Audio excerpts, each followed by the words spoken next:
भगवान शंकर का ध्यान करता है स्वरभानु और कहता है मैंने अगर भगवान की अनन्य भाव से सेवा की हो तो इसका वास्तविक रूप मुझे दिख गया। भगवान के दर्शन होते हैं, समझ गया कि ये भगवान विष्णु है। तो देवताओं के बीच में आकर के बैठ गया, चंद्रमा और सूर्य के बीच में देवता बनकर के। भगवान ने पंक्ति भेद नहीं किया, राहु को भी अमृत पिला दिया। सूर्य चंद्र ने इशारा किया तो उनका मस्तक धड़ से अलग कर दिया गया। धड़ बना केतु और सर बना राहु। आज के डेट में राहु और केतु ब्राह्मणों के बहुत बड़े भक्त, क्योंकि ब्राह्मणों की जीविका और परिवार उन्हीं की कृपा से चलता है। बोले राहु खराब है, बोले पंडित जी बैठ जाओ मंत्र जाप शुरू कर दो। तो खर्चा पर्चा जो ब्राह्मणों को मिलता है राहु केतु शनि से। बोले वाल कृष्ण हाल की। भगवान कृपा करते हैं, पंक्ति का भेद नहीं करते हैं। तो मान सहित विषपान करो शंभु भय जगदीश, अभ्यमानते अमृत पान कर राहु कटाए शीश। अपमान पूर्वक अमृत पिया इसलिए जो है, छल पूर्वक इसलिए सर के मतलब शरीर के दो भाग हो गए। अमृत की प्रधानता यह है कि जो अमृत पान करेगा वो अमर हो जाएगा। भगवान ने अमर कर दिया और ग्रहों में प्रतिष्ठित कर दिया। सूर्य चंद्र के बीच में ही राहु क्यों बैठे? क्योंकि मन का देवता है चंद्रमा, चंद्रमा मन सो जाता है, और बुद्धि का देवता है सूर्य। और व्यक्ति की यही दो चीजें बिगड़ती हैं। बोले मेरा मन नहीं लगता, और जब मन नहीं लगता तो कार्य अच्छा नहीं होता। मेरी बुद्धि काम नहीं करती, बुद्धि बिगड़ती। तो मन और बुद्धि को जो ग्रसित करे वही है राहु। देव और दैत्य का जो यथार्थ जान ले, स्वर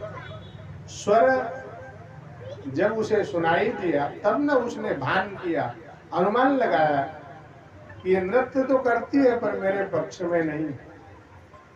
भगवान उसका भी भला भला करते हैं। देवासुर संग्राम होता है, उस देवासुर संग्राम में अमृत पीने के कारण देवता बलवान हो चुके थे, दैत्यों का संहार कर देते। ब्रह्मा जी नारद जी को भेज करके देवताओं को शांत करवाते कि देवताओं को कह दो कि मर्यादा में रहे। हो गया, हिंसा जितना होना था बहुत हो गया।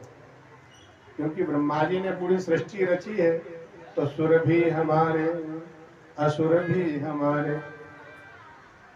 भाई सुर की भी रचना ब्रह्मा जी ने की और असुर की भी रचना ब्रह्मा जी ने भी की।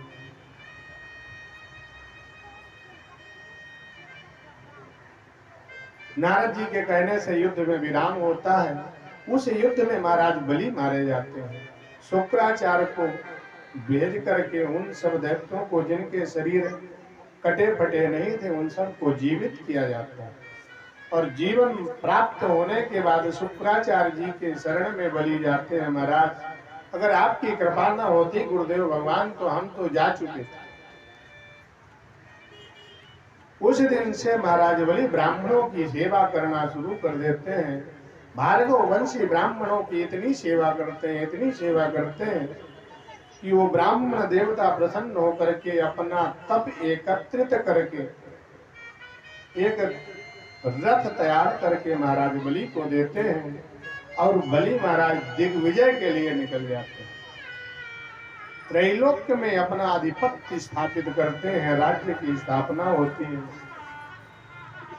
विजय प्राप्त करके जब आते हैं तो शुक्राचार्य जी ने कहा कि महाराज बलि अभी आपने स्वर्ग में विजय तो पाई है पर इंद्र बनने के अधिकारी नहीं हुए हैं, क्योंकि इंद्र वही बनता है जो 100 अश्वमेध यज्ञ पूर्ण करता है। तो अब आप अश्वमेध यज्ञ आरंभ करो। शुक्राचार्य के कहने से महाराज बलि अश्वमेध यज्ञ पूर्ण करने के लिए तैयार होते हैं। 99 अश्वमेध यज्ञ उनके पूर्ण हो जाते।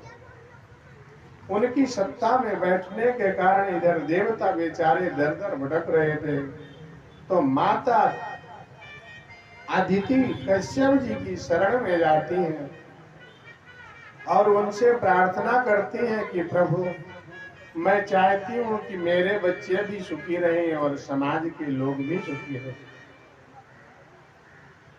तो कश्यप जी महाराज जो है तो माता अदिति को पयोव्रत का उपदेश देते हैं।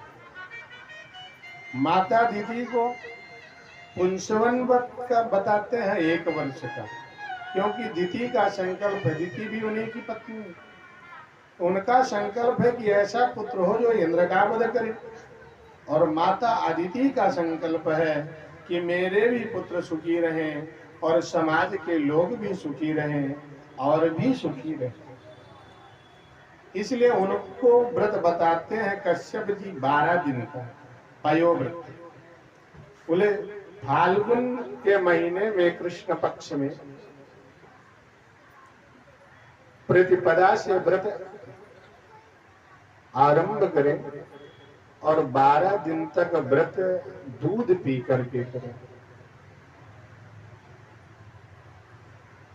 माता अदिति कहती है प्रभु, अगर पति सहयोग दे तो व्रत सफलता से पूर्ण होता है, इसलिए आपसे प्रार्थना है कि इस व्रत में आप भी सहयोग दें। कश्यप जी उस व्रत को साथ में माता अदिति के करते हैं। तो जंगल में जहाँ पे बराह, जंगली बराह जो है तो मिट्टी को खोदता है, फाल्गुन के महीने में उस मिट्टी को लाके उस मिट्टी से बाल धो के और दूध पी करके ओम नमो भगवते वासुदेवाय इस मंत्र का जाप करते हुए व्रत किया जाता है। जिन माताओं के जीवन में ऐसे कोई कष्ट होते हैं, उन कष्टों का निवारण होता है।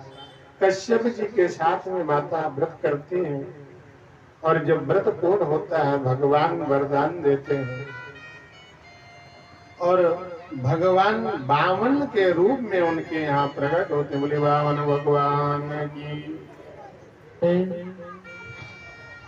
ओ मैं तो नाचूंगी सांवरिया, मैं तो नाचूंगी सांवरिया, ओ मैं तो नाचूंगी सांवरिया,